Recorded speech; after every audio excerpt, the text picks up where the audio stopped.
होते हैं और कन्वर्जन कैसे किए जाते हैं, आइए देखते हैं। देखिए, तापमान पैमाने के स्केल, देखिए सबसे पहले तो सेल्सियस, एक सेल्सियस स्केल होता है, फॉरेनहाइट स्केल होता है, केल्विन स्केल होता है और र्यूमर स्केल होता है। ठीक, सेल्सियस स्केल को डिग्री सेल्सियस, फॉरेनहाइट को डिग्री फॉरेनहाइट और केल्विन को केवल के लिखते हैं और रूमर को डिग्री रूमर लिखते हैं। देखिए, इनके नाम से ही, इनके वैज्ञानिकों के नाम पे ही इन स्केलों के नाम भी पड़े। तो सेल्सियस नामक वैज्ञानिक ने सेल्सियस स्केल का निर्माण किया था, बताया था, और फॉरेनहाइट नामक वैज्ञानिक ने फॉरेनहाइट के बारे में बताया था, केल्विन ने केल्विन पैमाने के बारे में बताया था और रूमर ने रूमर स्केल के बारे में बताया।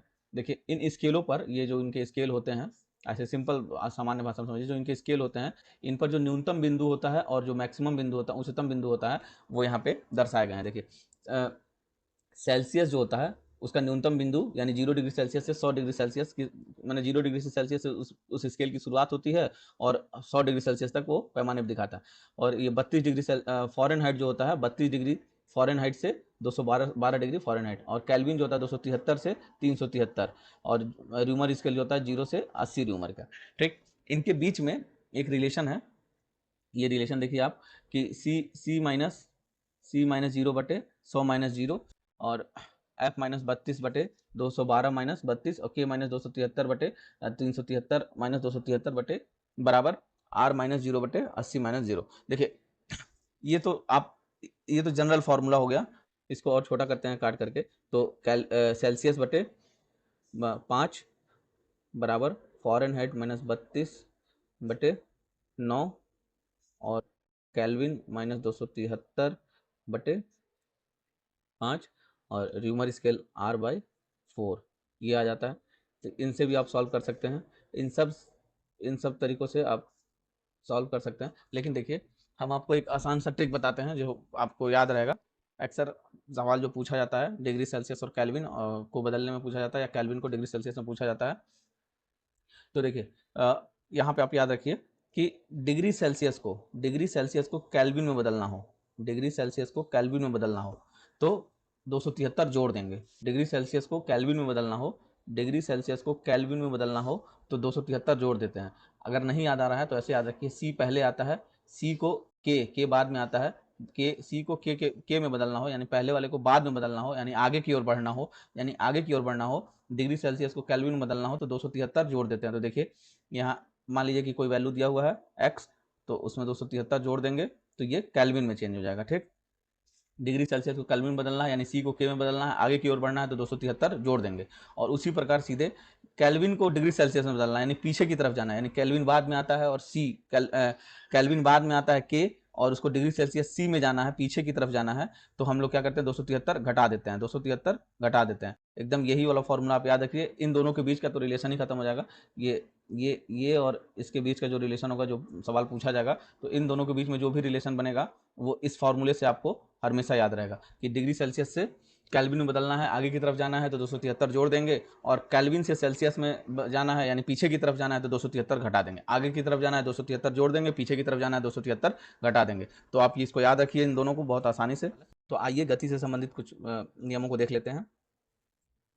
सबसे पहले तो जब कभी भी समान त्वरण से सीधी रेखा में चलने वाली वस्तु के लिए गति का समीकरण, यानी कहने का मतलब यह है कि एक्सेलरेशन यानी त्वरण जो है वो समान होगा। ठीक, एक सीधी रेखा में चल रही होगी वस्तु, क्षैतिज गमन यानी क्षैतिज गमन शब्द भी कहता है, क्षैतिज गमन यानी सीधी रेखा में, ऊर्ध्वाधर की तरफ नहीं, मतलब धरती से आसमान की तरफ नहीं।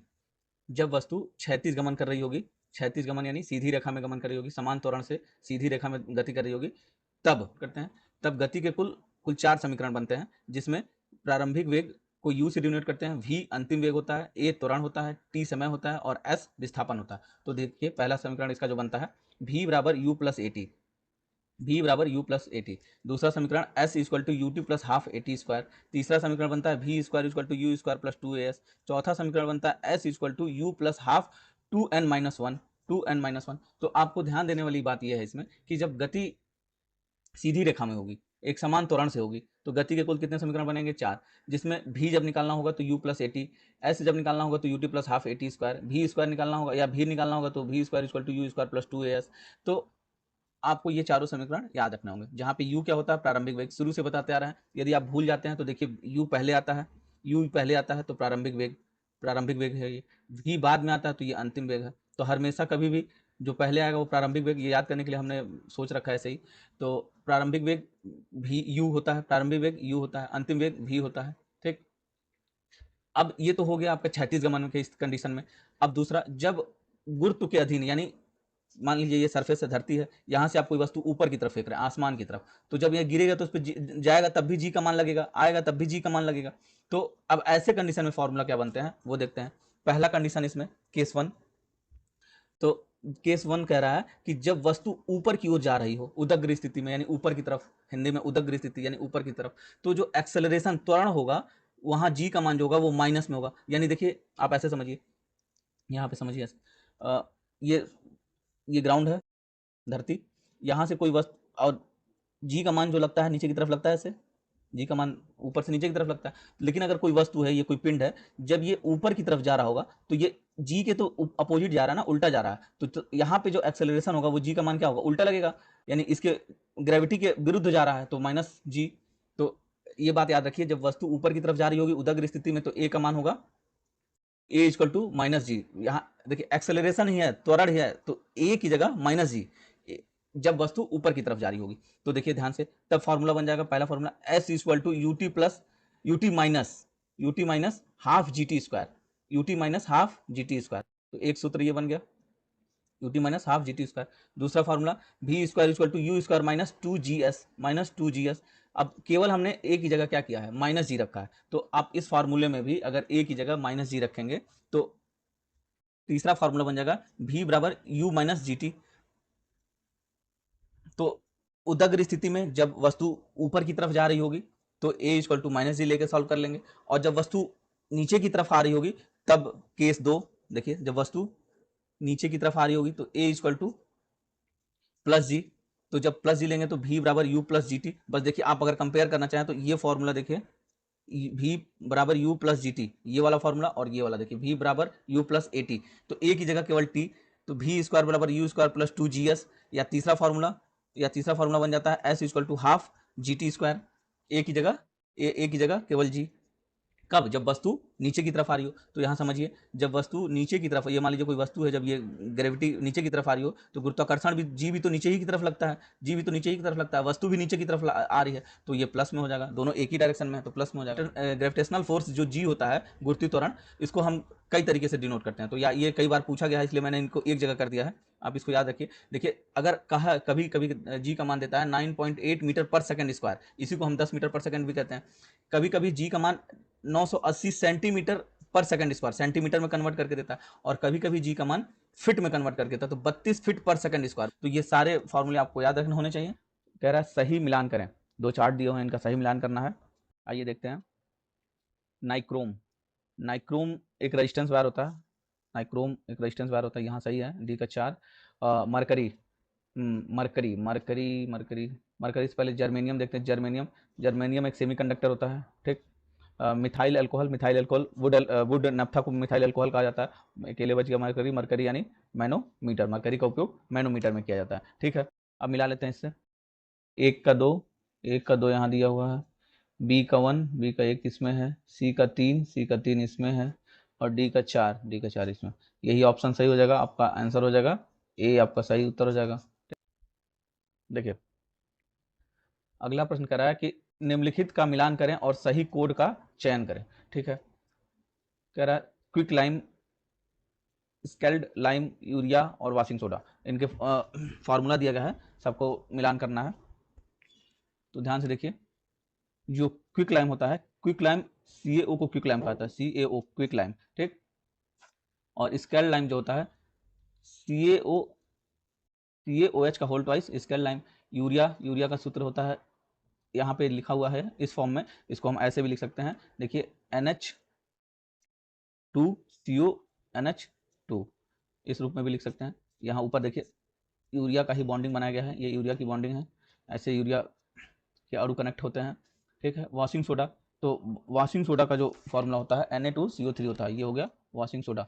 और देखिए ये स्केल्ड लाइम को ही हम क्या कहते हैं, calcium hydroxide, calcium calcium hydroxide भी कहते हैं, कैल्शियम हाइड्रा ऑक्साइड, और इसका उपयोग जो होता है कैल्शियम हाइड्रोक्साइड का उपयोग हम अक्सर अवशिष्ट जल उपचार में करते हैं, जैसे वो गंदा है उस जल को साफ करने में भी अपशिष्ट जल उपचार में उपयोग किया जाता है किसका, कैल्शियम हाइड्रोक्साइड का। तो यहाँ से आंसर हम मिला लेते हैं, क्विक लाइम CaO, ए का R, slaked lime CO2, B का एस, यूरिया C का P, और वाशिंग सोडा डी का क्यू। ये सीरीज जिसमें होगी वो सही होगा। ए का आर, बी का एस, सी का पी, ए का आर, बी का एस, सी का पी, डी का क्यू।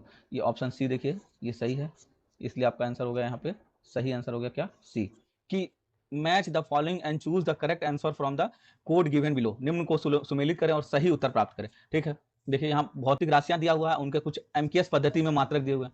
तो देखिए प्रेरकत्व का होता है हेनरी, ठीक, और शक्ति का होता है वाट, ठीक, और बी चुंबकीय क्षेत्र का होता है टेस्ला, ठीक, और चुंबकीय फ्लक्स होता है वेबर। तो आपको मिल गया, क्या मिल गया, तो एक का 4, बी का 3, सी का 2 और डी का 1। ये ऑप्शन कहाँ है, 4 3 2 1, 4 3 2 1, 4 3 2 1, ऑप्शन बी में है, आपका सही उत्तर हो गया ऑप्शन बी। चलिए इसी प्रश्न के साथ हम कुछ मात्रक देख लेते हैं। तो आइए देखते हैं। देखिए लेंथ का मात्रक होता है मीटर, समय का मात्रक होता है सेकंड, रेजिस्टेंस का मात्रक होता है ओम, कंडक्टेंस का मात्रक होता है महो, करंट का मात्रक होता है वोल्ट, ईएमएफ का मात्रक होता है वोल्ट, और electric charge and electric flux का मात्रक होता है कूलाम, मैग्नेटिक फ्लक्स का मात्रक होता है वेबर, कैपेसिटर का मात्रक होता है फैराड, इंडक्टेंस का मात्रक होता है हेनरी, फोर्स का मात्रक होता है न्यूटन, अभी पीछे भी हमने देखा, टॉर्क का मात्रक होता है न्यूटन मीटर, कोणीय आवृत्ति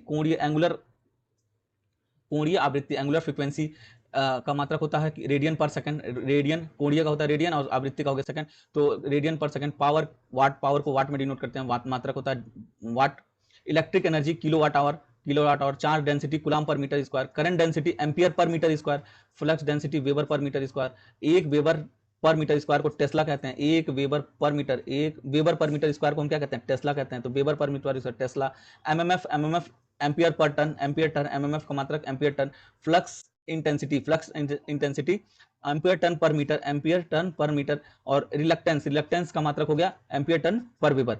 आपको पता है ये मात्रक मैंने सब आरआरबी के पेपरों से कलेक्ट किया है, ये सब के सब मात्रक आरआरबी की परीक्षा में पूछे गए हैं किसी न किसी एग्जाम में, आरआरबी के किसी भी एग्जाम में, जैसे RRB LP, RRB technician, RRB NTPC, RRB JE, AE, कहीं ना कहीं ये पूछे गए हैं, उनको मैंने एक जगह कलेक्ट किया है। कह रहा निम्नलिखित को सुमेलित कीजिए, एक तरफ कुछ सोडा दिया हुआ है, एक तरफ रासायनिक सूत्र, कौन सा रासायनिक सूत्र किसका है, तो देख लेते हैं।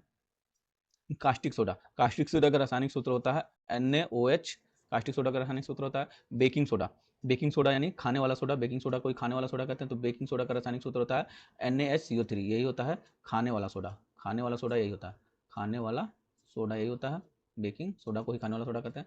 और धावन सोडा Na2CO3 धावन सोडा, मिला लेंगे, फटाक से मिला लेते हैं, ए का C, 2 का A, 3 का B, यही आंसर सही है, ऑप्शन ए।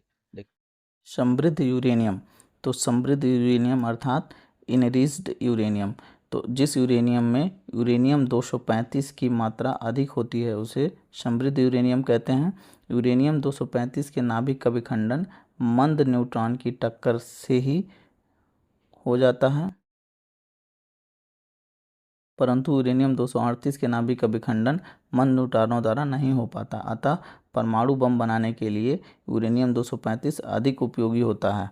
अगला पॉइंट, प्राकृतिक में यूरेनियम 235 की मात्रा बहुत कम होती है, अतः विखंडन में यूरेनियम 235 की मात्रा कृत्रिम रूप से बढ़ाई जाती है, इसे ही समृद्ध यूरेनियम कहते हैं। देखिए ऊर्जा की परिभाषा देख लेते हैं। कार्य करने की क्षमता को ऊर्जा कहते हैं। ऊर्जा विभिन्न प्रकार की होती है, जैसे द्रव्यमान ऊर्जा, सूर्य ऊर्जा, नाभिकीय ऊर्जा, ध्वनि ऊर्जा, रासायनिक ऊर्जा, प्रकाश ऊर्जा, ऊष्मीय ऊर्जा, विद्युत ऊर्जा, यांत्रिक ऊर्जा, ये सब ऊर्जा के प्रकार हैं। लेकिन यांत्रिक ऊर्जा मुख्यतः 2 प्रकार की होती है। देखिए यांत्रिक ऊर्जा में एक होता है गतिज ऊर्जा और दूसरा होता है स्थितिज ऊर्जा। और गतिज ऊर्जा का फार्मूला होता है काइनेटिक एनर्जी का फार्मूला होता है 12 mv², और स्थितिज ऊर्जा यानी पोटेंशियल एनर्जी पोटेंशियल एनर्जी का फार्मूला होता है mgh, जो अभी हम पीछे पढ़ते आ रहे हैं, सवाल इस पर लगाते आ रहे हैं, वो यही है स्थितिज ऊर्जा। और काइनेटिक एनर्जी गतिज ऊर्जा। देखिए गतिज ऊर्जा और स्थितिज ऊर्जा के योग को हम यांत्रिक ऊर्जा कहते हैं, गतिज ऊर्जा और स्थितिज ऊर्जा के योग को क्या कहते हैं, यांत्रिक ऊर्जा कहते हैं। यहाँ ध्यान से देखते हैं रेडियो सक्रियता का आविष्कार, रेडियो सक्रियता की खोज रेडियो सक्रियता की खोज किसने की थी, हेनरी बैकुरल ने की थी। रेडियो सक्रियता यानी रेडियो एक्टिविटी की खोज हेनरी बैकुरल ने की थी।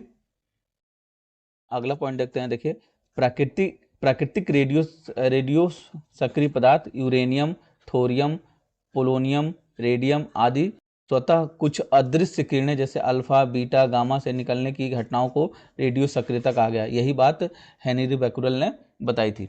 रेडियम तथा, देखिए रेडियम एक तत्व है, रेडियम और पोलोनियम की खोज मैडम क्यूरी ने और तथा इनकी पति पियरे क्यूरी ने की थी। इनके पति पियरे क्यूरी ने की थी। इस महत्वपूर्ण खोज के लिए इन्हें 1903 ईस्वी में इन दाम्पत्य को यानी पति पत्नी को नोबेल पुरस्कार से सम्मानित किया गया। देखिए अगला पॉइंट देखते हैं, कृत्रिम रेडियो सक्रियता की खोज मैडम क्यूरी की बेटी इरीन क्यूरी ने और इनके पति एफ जॉलियट ने की थी। कृत्रिम रेडियो सक्रिय मतलब जो कृत्रिम तरीके से रेडियो सक्रिय पदार्थ बनाए जाते हैं, इसकी खोज इरीन क्यूरी और उनके पति एफ जॉलियट ने किया था। रेडियो सक्रिय विकिरण को मापने के लिए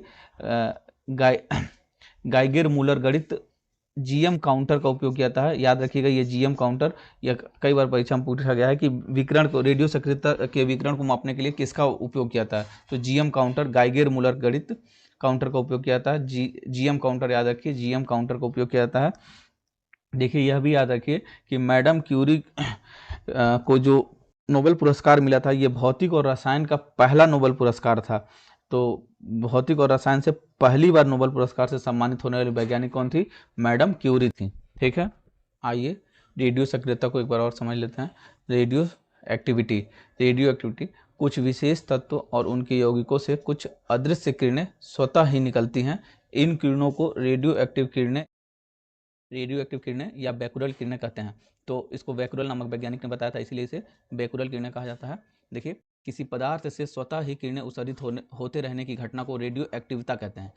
कोई भी पदार्थ है ऐसा जिसमें से कुछ किरणें निकलें, जैसे अल्फा, बीटा, गामा किरणें निकलें, तो ऐसे घटना को ही रेडियो एक्टिविता कहते हैं। इसकी खोज सर्वप्रथम वैज्ञानिक हेनरी बैकुरल ने की थी। अभी मैंने बताया कि फ्रांसीसी वैज्ञानिक हेनरी बैकुरल ने की थी।